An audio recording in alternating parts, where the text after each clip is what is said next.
students, today we will discuss the topic of genetics, pleiotropy. Genetics का एक topic है pleiotropy, तो आज हम इसके बारे में डिस्कशन करेंगे।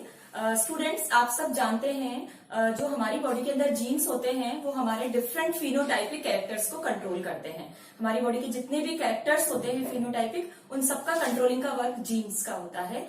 लेकिन यहाँ पर एक बात है जो आपको ध्यान रखनी है कि one gene control one action.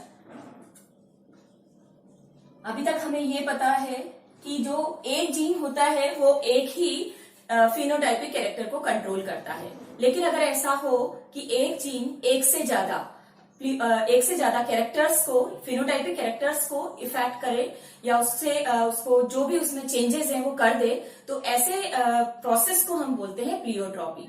Pleiotropy जो प्रोसेस होता है उसमें एक जीन एक से ज्यादा फिनोटाइपिक कैरेक्टर्स को कंट्रोल करता है। और कई बार ऐसा होता है कि ये जो जीन है ये एक तरह से लीथल जीन की तरह भी वर्क करता है और हमारे कई बॉडी के जो वाइटल फंक्शंस होते हैं उनको हार्म भी पहुंचाता है। और ये कॉन्सेप्ट अगर आप थोड़ा सा और इसको देखें तो आपने मल्टीपल एलील वाला कॉन्सेप्ट पढ़ा था। मल्टीपल एलील का कॉन्सेप्ट आपने पढ़ा था, जो हमारा ब्लड ग्रुप का एग्जांपल जिसमें हमने डिस्कशन किया था, तो उसके अंदर भी यही था। मल्टीपल एलील का मतलब होता है एक जीन के डिफरेंट फॉर्म्स, यानी एक जीन डिफरेंट एलील्स रखता है, यानी एक जीन के डिफरेंट जीनोटाइप होते हैं और वो अलग अलग तरह के कैरेक्टर को कंट्रोल करते हैं। तो जब एक जीन एक से ज्यादा फिनोटाइपिक कैरेक्टर्स को कंट्रोल करे तो that process is known as pleiotropy. तो what is the definition of pleiotropy? When one gene control or affect more than one phenotypic character.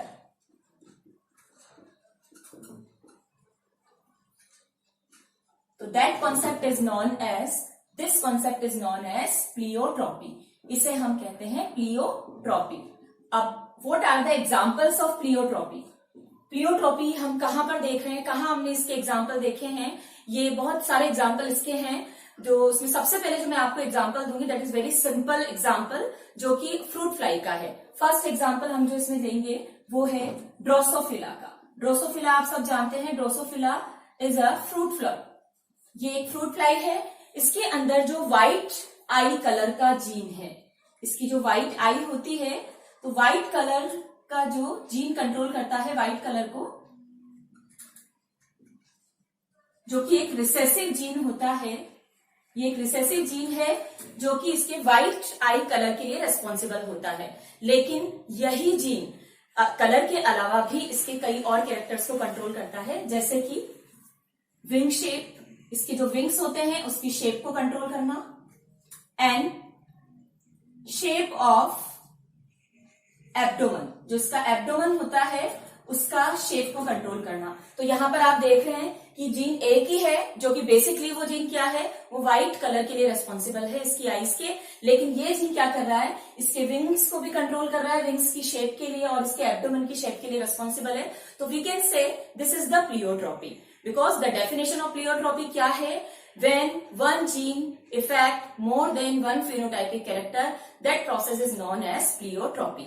अब इसके दो एग्जांपल मैं आपको और दूंगी जो कि बहुत कॉमन एग्जांपल है, जेनेटिक्स में हमने पढ़े भी हैं, डिसऑर्डर में। तो इसके बाद हम जो नेक्स्ट एग्जांपल लेंगे that is the phenyl ketone urea. आपने ये डिजीज पढ़ी थी,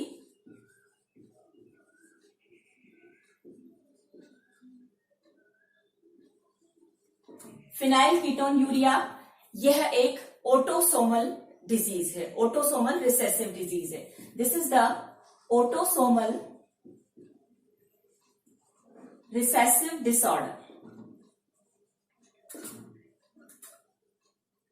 ऑटोसोमल का मतलब आप समझ गए होंगे। ऑटोसोमल डिजीज कौन सी होती है? जिसमें ऑटोसोम्स यानी जो क्रोमोसोम्स होते हैं ऑटोसोम्स, वहां पर जीन में म्यूटेशन हो जाता है, यानी एक जीन के म्यूटेशन की वजह से ये डिजीज होती है। लेकिन इस डिजीज में आप देखेंगे कि एक से ज्यादा, इसका जो जीन है जो म्यूटेट हुआ है वो एक से ज्यादा कैरेक्टर्स को कंट्रोल करता है। और मैंने आपको पहले भी बताया है कि प्लियोट्रॉपी के अंदर जो जीन्स होते हैं वो लीथल भी हो सकते हैं और हमारी बॉडी के वाइटल जो फंक्शंस हैं उसको इफेक्ट करते हैं। तो इस डिजीज के अंदर भी ऐसा ही होता है। इस डिजीज में जो म्यूटेड जीन होता है, दैट म्यूटेड जीन इफेक्ट और responsible more than one character और सिम्टम्स।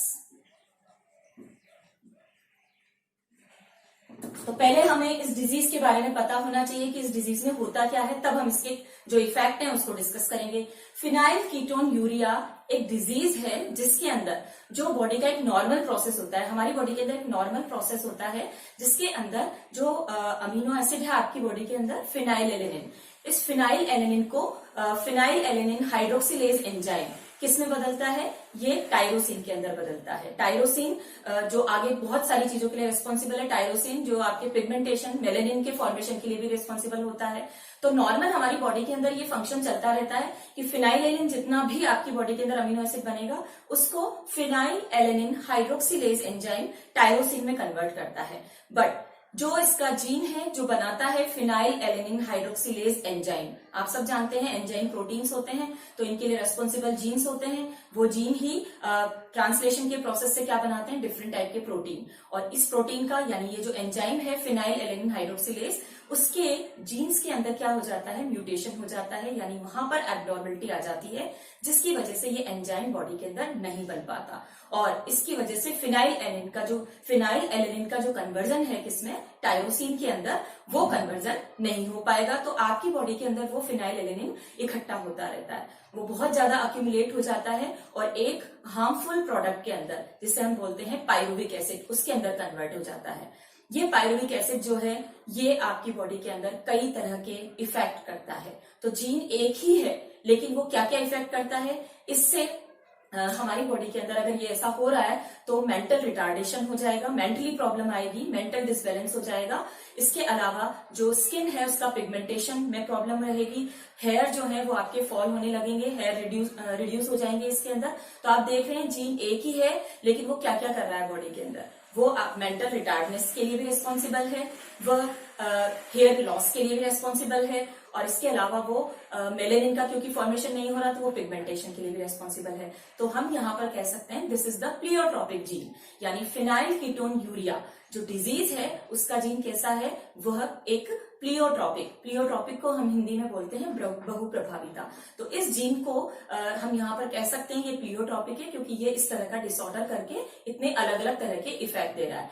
अब फिनाइल कीटोन यूरिया जो डिजीज है उसको हम इसीलिए बोलते हैं फिनाइल कीटोन यूरिया क्योंकि इसके अंदर जो पायरुविक एसिड है वो इतना ज्यादा बढ़ जाता है, या फिनाइल एलिन इतना ज्यादा बढ़ जाता है कि वो यूरिन के साथ भी निकलता है, इसीलिए इस डिजीज का नाम है फिनाइल कीटोन यूरिया, यानी यूरिया के साथ ये निकलने लगता है। तो ये जो डिजीज है वो एक प्लियोट्रॉपिक जीन के लिए रेस्पॉन्सिबल है। इसका फ्लो चार्ट हम देखें तो एक्चुअली इसके अंदर क्या हो रहा है, फिनाइल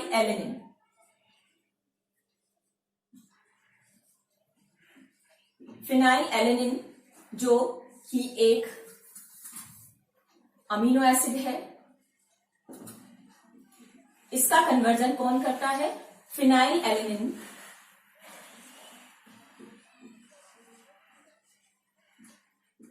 हाइड्रोक्सिलेज एंजाइम किसमें बदलता है इसे, ये टायरोसिन। और ये टायरोसिन आगे जाके किसका फॉर्मेशन करता है, मेलेनिन का। और आप जानते हैं मेलेनिन जो होता है वो हमारे पिगमेंटेशन के लिए रिस्पॉन्सिबल होता है। लेकिन अगर यहां पर ये एंजाइम नहीं होगा तो टायरोसिन का फॉर्मेशन नहीं होगा और मेलेनिन का फॉर्मेशन भी इफेक्ट हो जाएगा और ये इकट्ठा और हो जाएगा। और जब ये बहुत ज्यादा बॉडी के अंदर एक्यूमुलेट हो जाएगा तो ये किसमें बदल जाएगा, पायरुविक एसिड के अंदर। So that whole process is controlled by pleiotropic gene. So this is the example of pleiotropic gene. Next example we can take the disease. ये भी एक disorder है genetic. The name of disease is sickle cell anemia. क्या है sickle cell anemia disease? Sickle cell anemia disease जो कि आपने पहले भी पढ़ी होगी। अब इसको हम थोड़ा सा यहाँ पर डिटेल में भी लेंगे कि इस डिजीज में क्या होता है। The name of disease is sickle cell anaemia. ये भी एक ऑटोसोमल डिसऑर्डर है, ऑटोसोमल रिसेसिव डिसऑर्डर। और इसके अंदर जो प्लियोट्रॉपिक जीन है वो एक से ज्यादा वाइटल फंक्शंस को इफेक्ट करता है। ये लीथल है यहाँ पर होमोजाइगस कंडीशन में। सिकल सेल एनीमिया डिजीज के अंदर, पहले मैं आपको डिजीज के बारे में बता दूं। ये जो नाम से ही हमें पता लग रहा है सिकल सेल एनीमिया, इसके अंदर जो आरबीसी होती हैं उसमें शेप जो है उनकी बदल जाती है, वो सिकल शेप हो जाती है। आप जानते हैं कि हमारी बॉडी की, ह्यूमन बीइंग की जो आरबीसीज होती है उनका शेप होता है, दे आर बाइकॉन्केव। उनकी शेप कैसी होती है? Biconcave. This is the shape of normal RBC. This is the normal RBC. ये नॉर्मल आरबीसी है, लेकिन जब ये एबनॉर्मल हो जाती है म्यूटेट जीन के कारण, तो ये कैसी हो जाती है? सिकल शेप हो जाती है। सिकल शेप होने के कारण, क्योंकि आप जानते हैं आरबीसी का काम क्या है, ये हीमोग्लोबिन को कैरी करके ले जाता है। जो हीमोग्लोबिन इसके अंदर पिगमेंट होता है जो ऑक्सीजन को कैरी करके ले जाता है, तो ऑक्सीजन की डेफिशिएंसी हो जाएगी और जो भी पर्सन है उसको सीवियर एनीमिया हो जाता है। अब ये किस तरीके का प्रोसेस होता है इसको हम देखते हैं पहले। क्योंकि ये एक ऑटोसोमल रिसेसिव डिजीज है, यानी रिसेसिव कंडीशन में ही इफेक्ट करेगी, तो इसके पॉसिबल जीनोटाइप क्या बनेंगे? फर्स्ट जीनोटाइप आप देख रहे हैं एचबीए। अगर इस तरह का जीनोटाइप बनेगा तो यहां पर एक इसको रिप्रेजेंट कर रहा है नॉर्मल जीन को। ये एक नॉर्मल पर्सन होगा जिसमें कोई भी इस तरह की प्रॉब्लम नहीं रहेगी, जीन नॉर्मल रहेंगे। दूसरा हमारा हेट्रोजाइगस कंडीशन बनेगी। This is the normal, one gene normal है और दूसरा जीन जो है वो यहां पर एस डिनोट कर रहा है एबनॉर्मल जीन का, जिसमें म्यूटेशन हो गया है। तो दैट कंडीशन इज हेट्रोजाइगस। ये हेट्रोजाइगस कंडीशन है। और इस कंडीशन में क्या होगा? इस कंडीशन के अंदर जो पर्सन है उसे सिकल सेल एनीमिया नहीं होगा, लेकिन वो लेकिन वो उसमें जो है आरबीसी है हाफ तो रहेगी नॉर्मल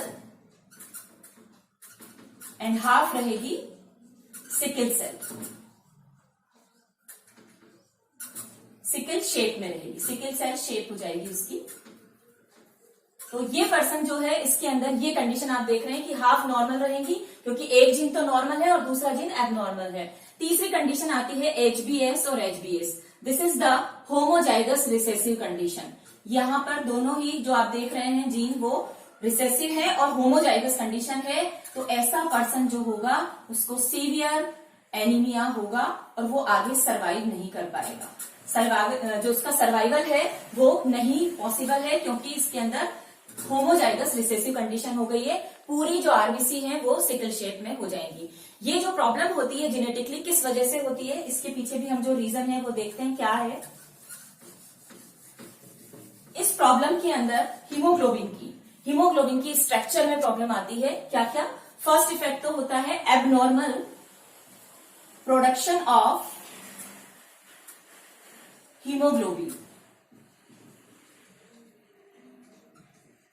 दूसरा इफेक्ट आप देख रहे हैं, यहां पर हम प्लियोट्रॉपी को डिस्कस कर रहे हैं, क्योंकि प्लियोट्रॉपी जो है उसके अंदर एक से ज्यादा कैरेक्टर कंट्रोल होते हैं। तो फर्स्ट आप देख रहे हैं एबनॉर्मल प्रोडक्शन ऑफ हीमोग्लोबिन। दूसरा इफेक्ट आप देख रहे हैं शेप ऑफ आरबीसी की शेप चेंज हो रही है, ये दूसरा इफेक्ट है। और तीसरा इफेक्ट है मेल फंक्शनिंग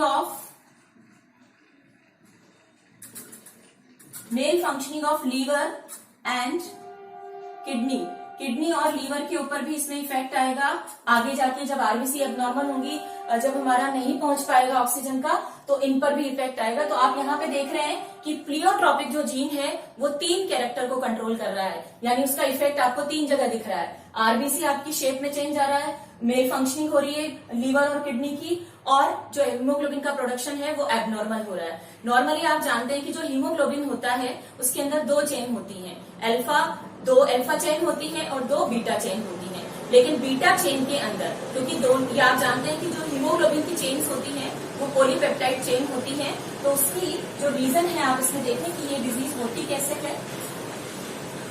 हीमोग्लोबिन की स्ट्रक्चर में